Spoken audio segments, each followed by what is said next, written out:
Oke, kita lanjutkan pada pola-pola organ kantung empedu. Kantung empedu, gallbladder. Etiologi umum yang pertama diet atau pola makan. Jadi kelebihan makanan berminyak itu bisa menimbulkan kelembaban di tubuh.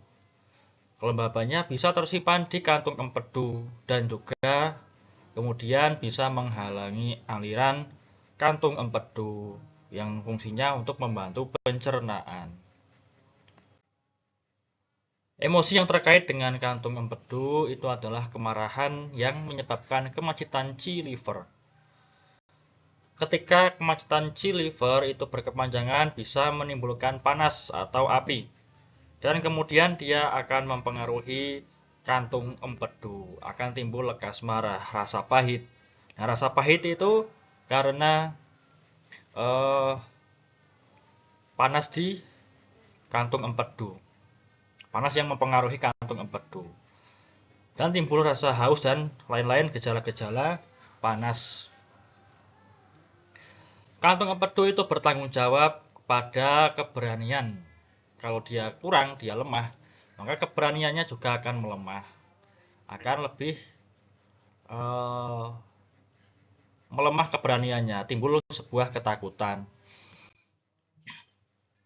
Dari segi iklim, kantung empedu itu bisa terpengaruh oleh kelembaban dan panas eksterior yang bisa menyebabkan kelembapan panas di kantung empedu. Oke, kita masuk pada pola kelebihan, yaitu panas lembab di kantung empedu. Dengan gejala rasa sakit dan kembung di perut atas, mual, muntah, dan tidak mampu mencerna lemak. Corak kulitnya kuning, air kencingnya gelap dan sedikit, demam, haus tanpa ingin minum, dan timbul rasa pahit. Lidahnya lapisannya kuning, lengket, dan tebal pada sisi atau pada pinggir. Nadinya licin dan liat. Gejala utamanya rasa sakit di perut atas, rasa pahit, lapisan lidahnya kuning, lengket, dan tebal di sisi. Nah, kelembaban sendiri itu kan dari kekurangan si limpa yang kemudian bisa menghalangi kantung empedu. Kelembapan di kantung empedu bisa mengganggu aliran lancar Qi, menyebabkan aliran kantung empedu juga tidak lancar.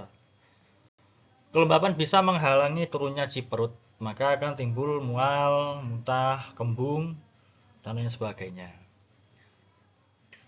Kelembapan dan panas bisa di kantung empedu, kemudian lama-kelamaan bisa menghasilkan batu di kantung empedu. Kelembaban, kemudian ada panas, panas itu memadatkan si kelembaban, lama-kelamaan menjadi dahak. Nah, dahak itulah yang membatu menjadi batu kantung empedu. Etiologinya adalah karena marah yang menyebabkan kemacetan Chi liver dan kemudian menjadi api. Kemudian konsumsi berlebihan makanan panas dan berminyak dan iklim yang panas dan lembab.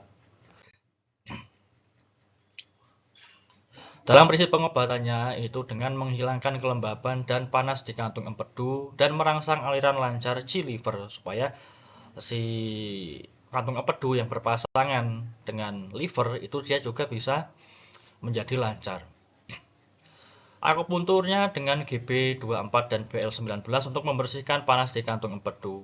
LR14 dan BL18 untuk membersihkan panas di liver, REN12 dan BL20 untuk menghilangkan kelembaban. Ini dengan menguatkan si limpa supaya bisa mengangkut kelembaban. GB34 untuk merangsang aliran lancar Chi liver dan juga membersihkan panas. Tu9 untuk membersihkan panas di kantung empedu, merangsang aliran Chi liver dan menghilangkan kelembaban. Li11 itu membersihkan panas lembab. Semuanya dengan mengurangi karena menghilangkan dan membersihkan. Kecuali pada BL20 dan REN12 karena dia harus dikuatkan untuk menambah Chi limpa supaya ketika Chi limpa kuat dia bisa mengangkut dan membersihkan kelembaban.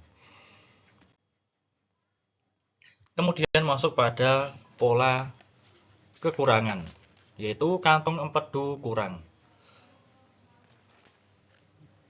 Yang timbul gejala pusing, kemudian pandangan kabur, gugup, takut, mudah terkejut, dan kurang keberanian. Lidahnya pucat, tapi bisa juga masih normal. Nadinya lemah. Gejala utamanya sikap kurang berani atau takut. Kantung empedu itu merupakan aspek yang liver, karena dia juga mempunyai suatu kaitan dengan liver sebagai aspek yang dari liver, aspek yang bekerja dengan mengeluarkan cairan empedu untuk mengurai atau melarutkan lemak. Yang liver itu sifatnya tidak bisa kelebihan, bisanya cuma kekurangan. Maka adanya adalah kekurangan yang liver, bukan kelebihan yang liver. Dan karena kantung empedu lemah, maka organ yang terkait yaitu liver atau hati itu juga bisa ikut melemah, bisa menyebabkan kelemahan jiwa etereal atau jiwa halus.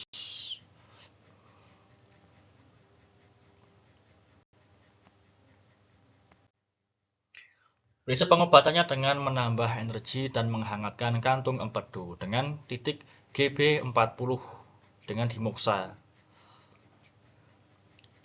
Semuanya diperkuat, Gb40 diperkuat dan harus dimoksa. Itu untuk menambah energi dari kantung empedu dan menguatkan empedu serta membantu bekerjanya aspek mental dari kantung empedu, yaitu keberanian. Oke, kantung empedu hanya sangat singkat, sangat ringkas, tidak banyak pola-polanya, hanya demikian pola yang perlu dipelajari. Dan kita akan lanjutkan pada pola-pola organ yang berikutnya.